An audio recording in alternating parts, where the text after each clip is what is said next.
Começar observando aí que essa é a carta do apóstolo Paulo aos irmãos dessa cidade, conhecida como Corinto, uma cidade bem grande, bem importante ali na região da Ásia Menor, que apesar do nome Ásia Menor, ainda é Europa, né? Uma daquelas coisas que acontecem numa geografia de um passado muito distante, né? Mas é a segunda carta dele, e a gente vai comentar um pouquinho sobre essa carta, mas eu acho que a maioria já encontrou, a gente pode começar a ler. Então, segunda aos Coríntios, capítulo 5, a gente vai ler os versos de 18 a 21, certo? 4 versículos.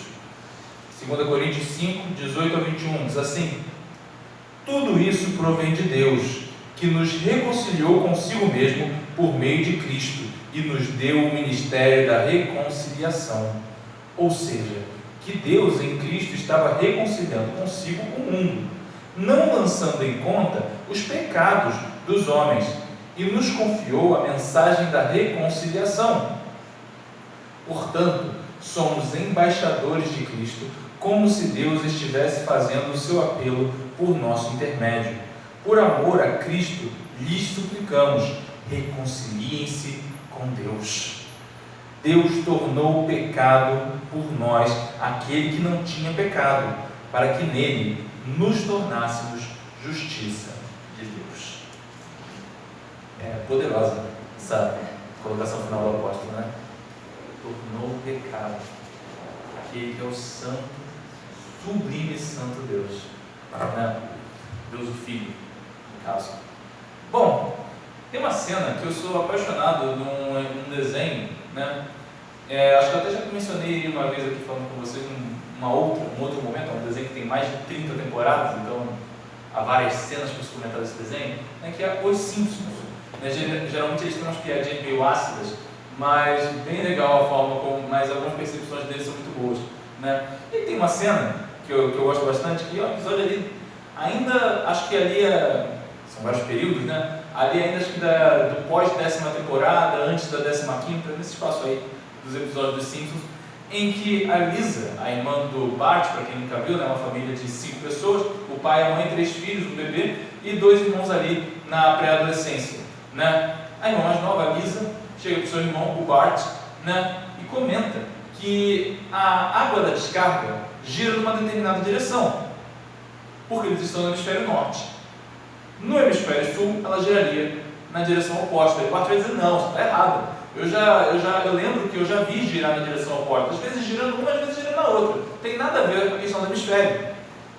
Aí, ela garante que não é isso mesmo, e ele decide confirmar. Como que você vai confirmar? Você é uma criança que mora no meio dos Estados Unidos, como você vai saber como gira? Muito simples, né? Ele pega a lista telefônica e começa a digitar o número de outros países para tentar falar com outros países. Só que como bate muito bom de geografia, ele começa ligando para países que ficam no hemisfério norte. Então ele liga para a França, liga para a Inglaterra, e ele não consegue perceber o que é a diferença do hemisfério. Mas em dado momento ele consegue achar um país que fala inglês e que fica no hemisfério sul, ele liga para a Austrália. Né? No que ele liga para a Austrália, ele liga para a pessoa e pergunta, imagina, alguém te liga e pergunta assim, você pode me dar a descarga e conferir para mim que direção a água está girando? Né? E ele fala isso, né? Só que liga para uma outra criança, essa criança acaba tendo que conferir o banheiro, só que o banheiro da criança fica muito longe, enfim, a conta vem muito alta e ele, para evitar gastar, ligou a cobrar, e naquelas coisas só acontece desenho animado, isso virou um incidente internacional.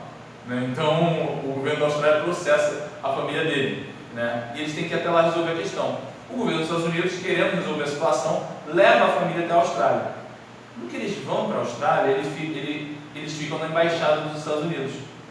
No que eles vão à embaixada dos Estados Unidos, o Bart, ainda querendo saber, vira para o diplomata e diz, será que eu posso ver a descarga de vocês?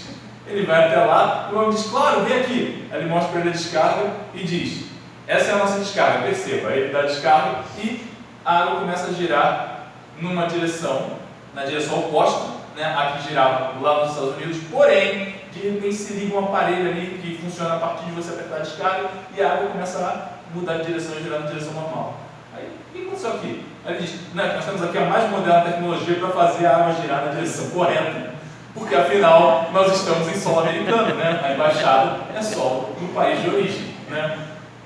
E é engraçado, porque embora seja uma piada às vezes talvez com um certo gasto que não vale nada, né? Que diferença faz a geração que a descarga vai gerar? Né? Um gasto de tecnologia inútil, né?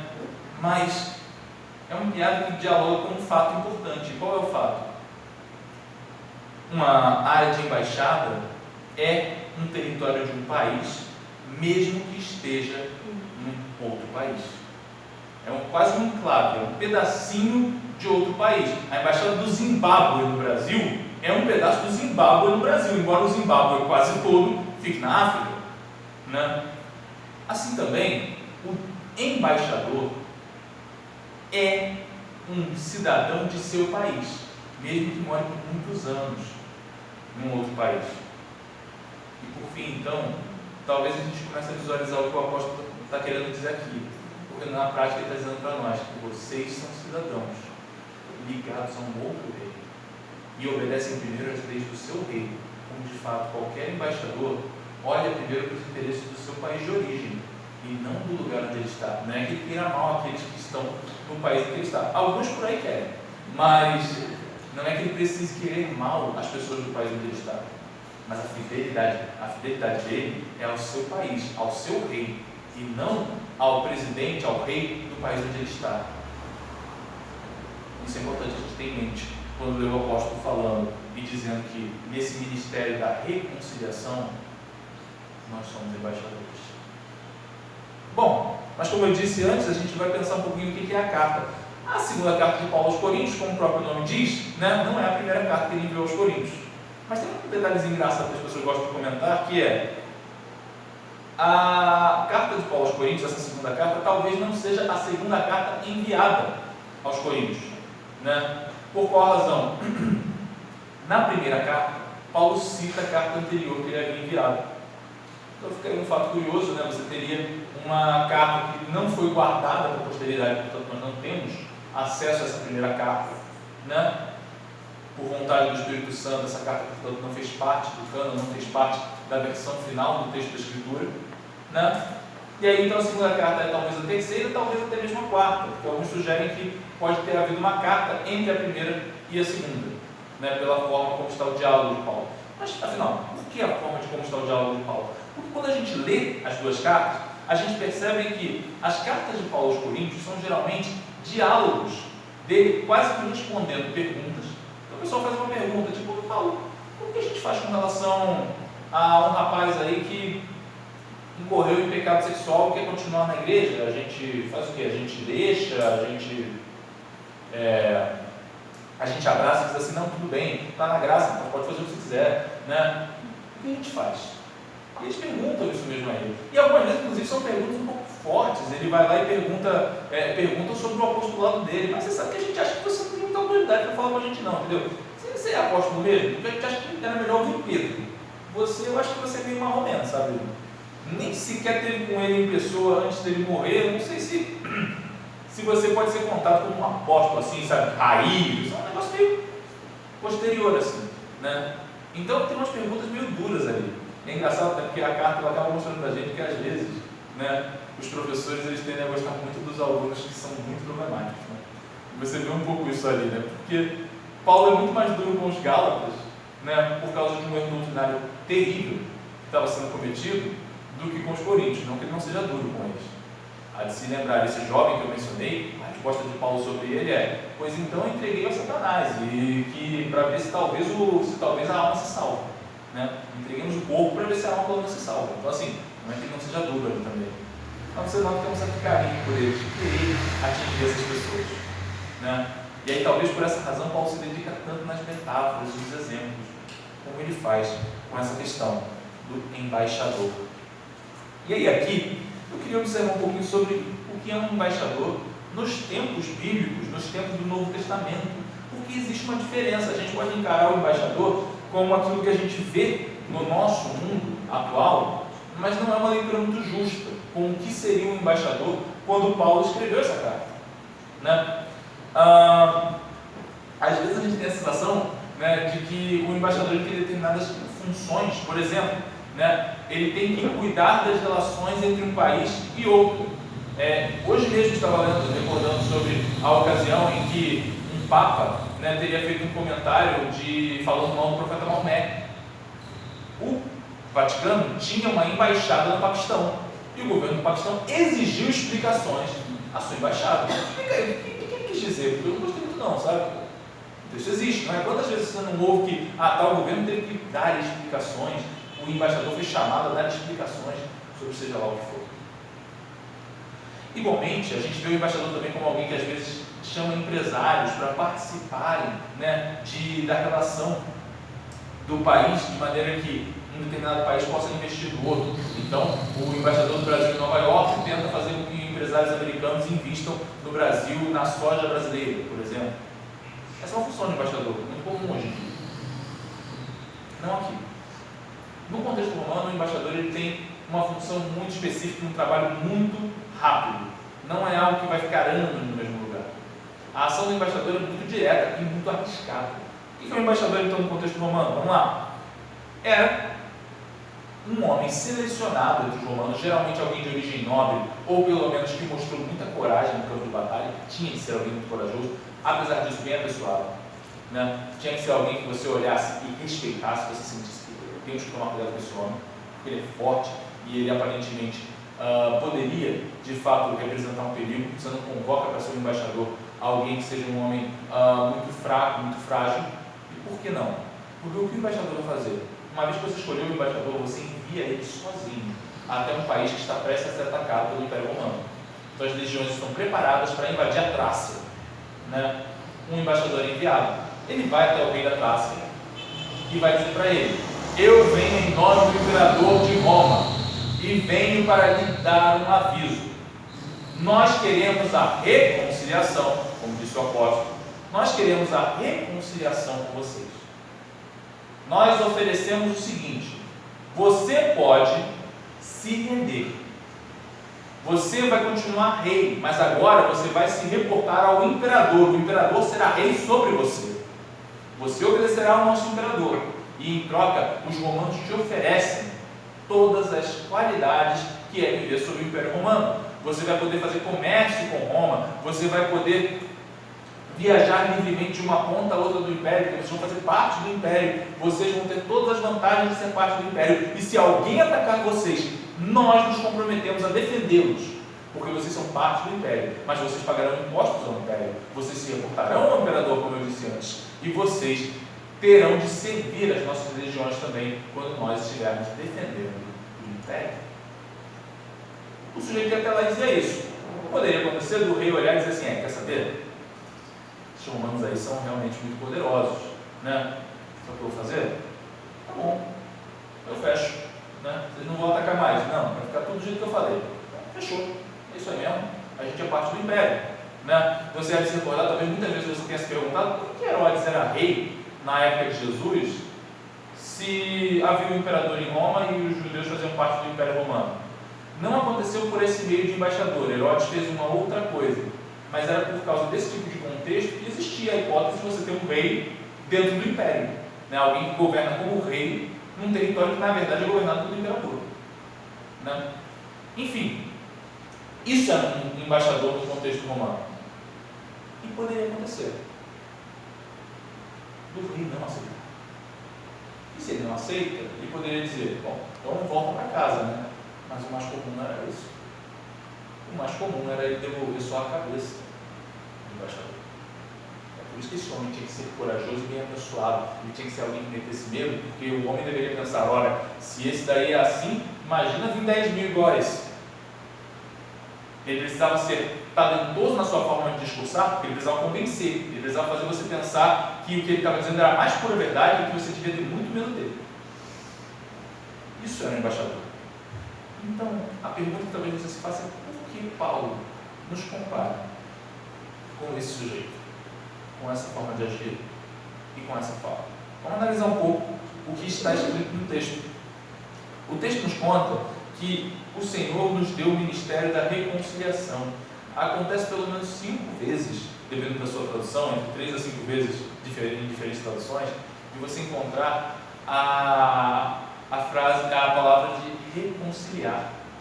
Ou seja, do apóstolo dizendo que há um ministério aqui acontecendo de reconciliar alguém com algum outro, no caso, né, os homens com Deus.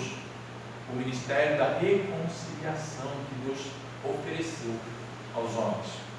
Então, é dito que Ele nos deu o ministério da reconciliação. E então é logo observado, de certa maneira, que Cristo foi o primeiro a trazer esse ministério. Quase como se ele dissesse que Cristo é o primeiro embaixador. Então, Cristo vem como aquele que, primeiramente, traz esse ministério da reconciliação e, portanto, oferece essa embaixada a todos nós.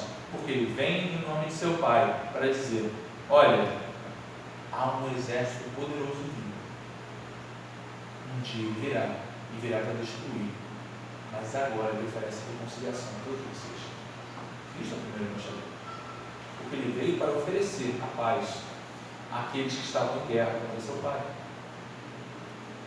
E então Ele vai falar sobre a ideia de que nessas coisas nós encontramos um prazer especial, porque estamos conectados a Ele por reconciliação. O pastor John Piper, ele tem uma definição que eu gosto muito, né, quando ele comenta num livro dele, que eu nunca encontrei traduzido em português, mas o título do livro era algo como Os Prazeres de Deus, né, e que a grande tese dele no livro é sobre o texto em que Jesus é batizado, e que o Senhor, Deus Pai, então fala: este é meu Filho amado, em quem me comprazo. E o que John Piper vai levantar, e é um pouco do que o apóstolo fala aqui, né, é que Deus, Ele, no seu alto e sublime trono, encontra no Filho que o obedece um profundo prazer. Deus tem prazer no Filho. Ok, isso está escrito, entendi essa parte, né? Mas aí o que John Piper vai trazer disso é: uma vez que Cristo nos traz o ministério da reconciliação, uma vez que Ele nos reconcilia com Deus através da sua morte, faz com que nós possamos nos aproximar de Deus. Ele diz que aquilo que é dito sobre Cristo aqui também se aplica a nós. Ou seja, Deus se compraz em cada um de nós. A observação dele, portanto, é que uma vez que Cristo se entregou por nós, uma vez que você se rendeu a Ele e foi reconciliado com Deus, então você também gera prazer em Deus. E principalmente, essa ideia de com prazer tem a ver com ambas as partes tendo prazer. Então, se o pai se compraz no filho, o filho também tem prazer no pai. E assim também todos aqueles que foram feitos filhos de Deus, uma vez que se comprazem no pai, uma vez que o pai se compraz neles, também se comprazem no pai. Então, a questão aqui é: esse ministério da reconciliação é muito mais profundo do que apenas não haver mais batalha entre nós, apenas fazer parte do império. Mas aqui é de fato ter prazer em Deus e receber prazer de Deus, ou ainda gerar prazer também a Deus nos nossos atos, porque agora já não vê mais a nós como os pecadores que de fato éramos e que muitas vezes ainda nos sentimos por causa das nossas práticas, que de fato ainda são práticas de pecado muitas vezes. Mas é certo que o Senhor já nos vê também por meio de seu Filho. E quando nos vê por meio de seu Filho, Ele nos vê santos como Ele é. E assim sendo, Ele se compraz em nós. E portanto nós também sentimos prazer. E é isso que então faz com que o apóstolo diga que, por meio desse ministério de reconciliação, é que você tem que encontrar em Cristo a força para seguir em frente. Ele vai colocar então ainda que é por meio de Cristo, de uma maneira que ele está dizendo assim: essa altivez que vocês têm que ter vem de Cristo. É aquela coisa, sabe? Não sei se você já viu, alguns aqui já devem ter visto, com certeza, né? Quando o seu filho está com uma pessoa e ele não sabe que você está ali. Então a criança ela é toda cuidadosa com o que ela faz, porque ela, afinal, né, vai que o moço aí fica zangado comigo. Mas aí ele vê que o pai está presente.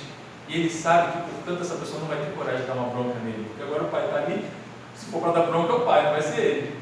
E aí ele começa a crescer e acha que ele pode desobedecer. Claro que ele não vai desobedecer de maneira gritante, porque ele sabe que o pai vai dar uma bronca nele. Mas também começa a crescer um pouquinho, porque ele começa a achar assim: agora está tudo bem. Não é certo agir assim, certamente. Mas o ponto do apóstolo aqui é que é necessário ter altivez, andar nesse mundo convicto de que, olha, vá como o embaixador vai. Porque o embaixador, apesar de ele estar indo para um caminho que pode muito bem lhe custar a cabeça, ele não anda de cabeça baixa. Ele não anda como se estivesse derrotado. Ele anda como vitorioso. Por quê? Porque ele sabe que o império vai vencer.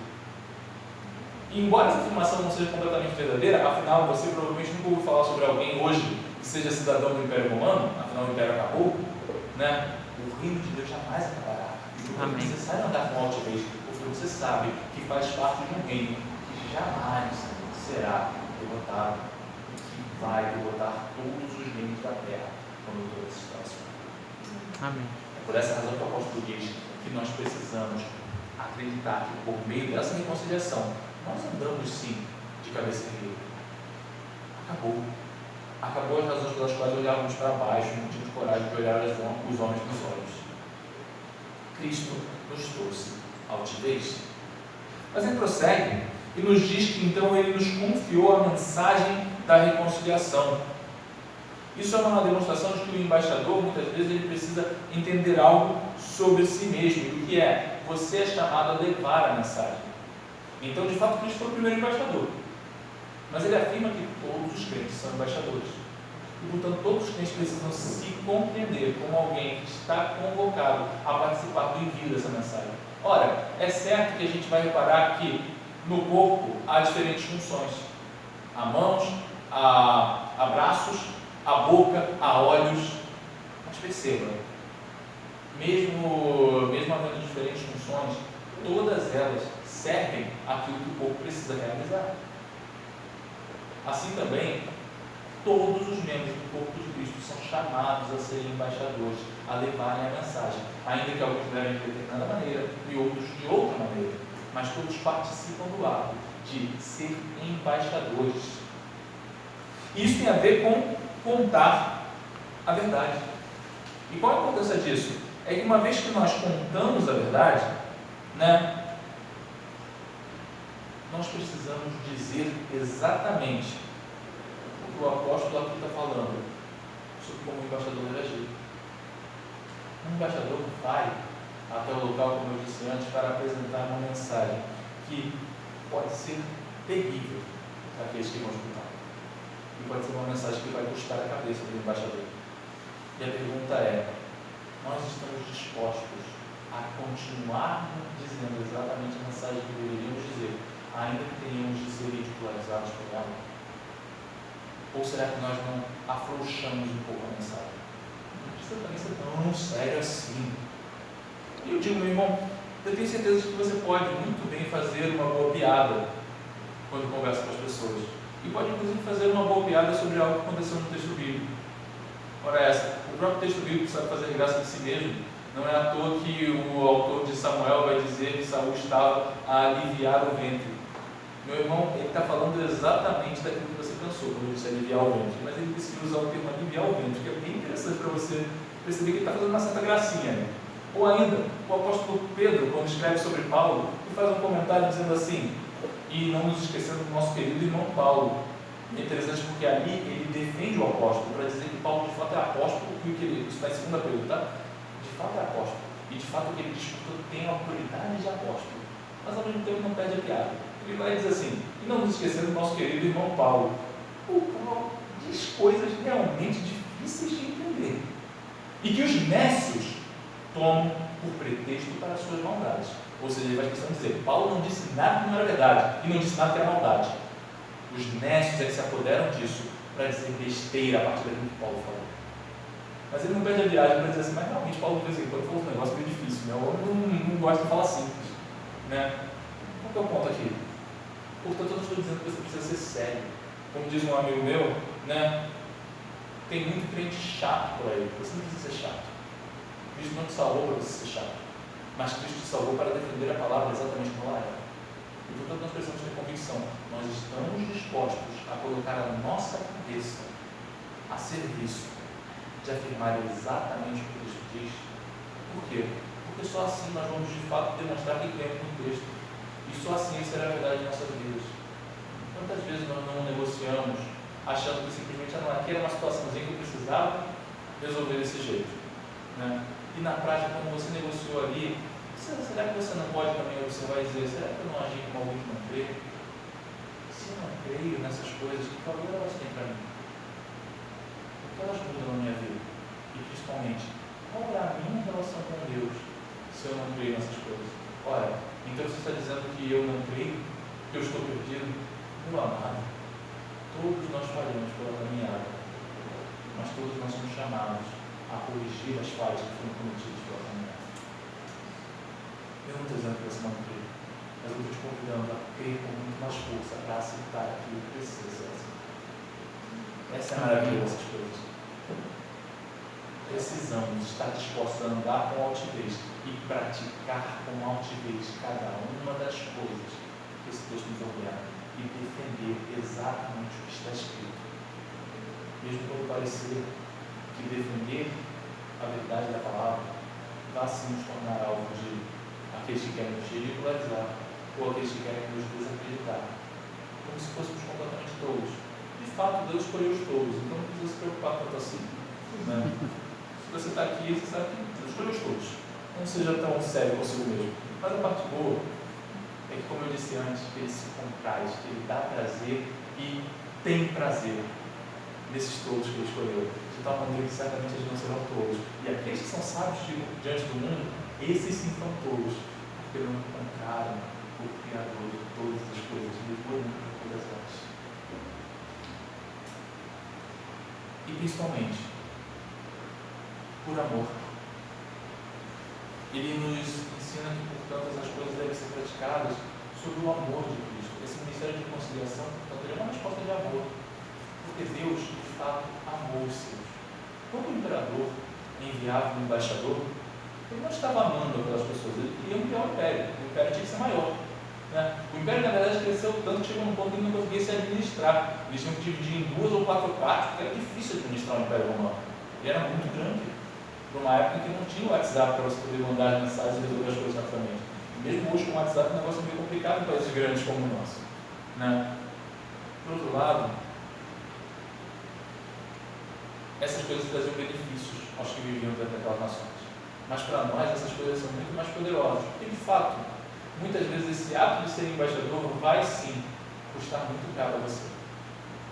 Mas eu também te garanto, não somos resposta de uma mera vontade de alguém de cobrar mais impostos, de ganhar mais dinheiro, de ampliar seu império.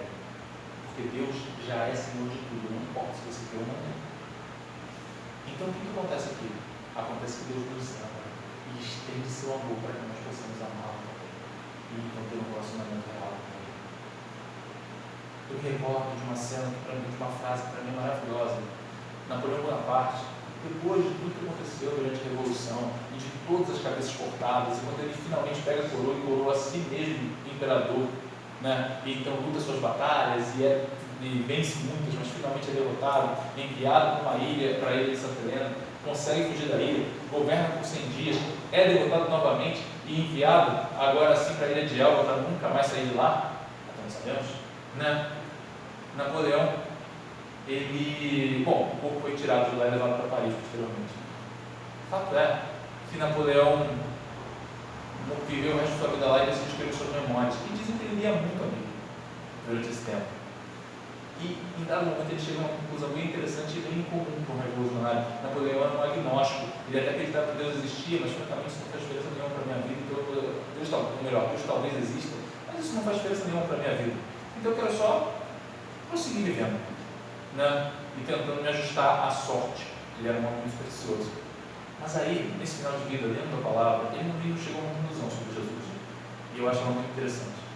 Napoleão escreve sobre Jesus dizendo assim: um homem extraordinário. Realmente um homem extraordinário. Alexandre, César, Carlos Magno e eu. Perceba que também não pensava um pouco de si mesmo. Fundamos impérios. E sobre o que se baseavam nossos impérios? A força. Jesus Cristo fundou um império sobre o amor. E neste exato momento, milhões de pessoas morreram por ele. Perceba, um Napoleão está preso na ilha de Elba, percebendo que nenhum francês foi aquela amor nem mais por ele. Um Napoleão está olhando e descobriu que chega um momento em que você não tem mais força e agora ninguém mais tem medo de você. Mas como ele mesmo colocou, Jesus Cristo, que tem toda a força, para coagir e controlar a todos durante toda a eternidade, segundo a sua vontade, não construiu seu império sobre força, mas construiu sobre o simples fato de que aqueles que o seguem o amam, que por essa razão eles colocariam suas cabeças à disposição dele. Eles o amam. E por que eles o amam? Porque eles sabem que Cristo os amou. Se somos embaixadores dele, é porque de fato nós o amamos. Não é porque temos algo a receber, senão aquilo que já nos foi dado muito antes de nos tornarmos embaixadores. E o que é? Amor. Cristo nos ama. E ele então vai falar sobre o mistério da reconciliação, e no versículo 20, de certa maneira, ele fala sobre essa reconciliação dada ao mundo. E aqui é que vem então a minha observação, como eu disse antes que traria, que é o cuidado de como nós oferecemos essa verdade. Percebe que eu disse antes, o embaixador tinha que chegar até a pessoa com quem ele ia falar e ser muito direto sobre coisas ruins que iam acontecer. Os romanos virão, nosso exército virá. O exército romano é imbatível, é o exército mais poderoso da terra. Nós vamos vir até aqui e vamos levar nossas legiões, vamos colocar nossas tropas de formação tartaruga, que é aquele que eles colocam seus escudos, protegendo a todos os seus soldados, de maneira que, na verdade, nenhum de nós vai morrer. Seus soldados vão vir até nós, vão bater contra os nossos escudos, e nós vamos simplesmente colocar uma espada para fora e matar os seus soldados um a um, sem que nenhum dos nossos se fira no processo. Era assim que era descrito. Óbvio que a formação falhava, de vez em quando abria e gente morria assim. Mas o cara tinha que dizer isso de uma maneira de dizer: olha, será uma carnificina, nós vamos acabar com vocês, o nosso exército é invencível.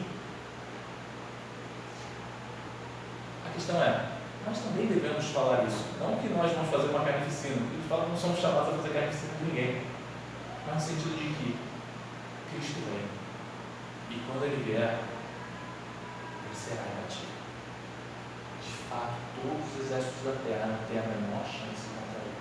Nem mesmo as armas nucleares que os romanos nem imaginavam podem contra o Senhor. E portanto, tenha a certeza, Ele há de vir. E quando vier, ninguém poderá resistir a Ele. E portanto, o apóstolo está dizendo, é necessário dizer a parte ruim da mensagem. Uma coisa que é muito comum é a gente querer dizer às pessoas que Jesus te ama. Jesus te ama, Jesus tem uma bênção para a sua vida. Isso é correto, é uma verdade. Mas o problema é que muitas vezes a gente quer dizer só isso. Por que a gente quer dizer só isso? Porque a gente tem medo de dizer a mensagem completa. Só que o problema é que se você só diz que Jesus te ama, e daí? Minha mãe também me ama, eu gosto bem mais dela. Não é suficiente dizer Jesus te ama. Outras pessoas me amam também. O que faz Jesus especial? O que faz Jesus especial é que nós estávamos em guerra com Deus. E, portanto, essa carnificina, essa destruição que eu falei, viria sobre nós.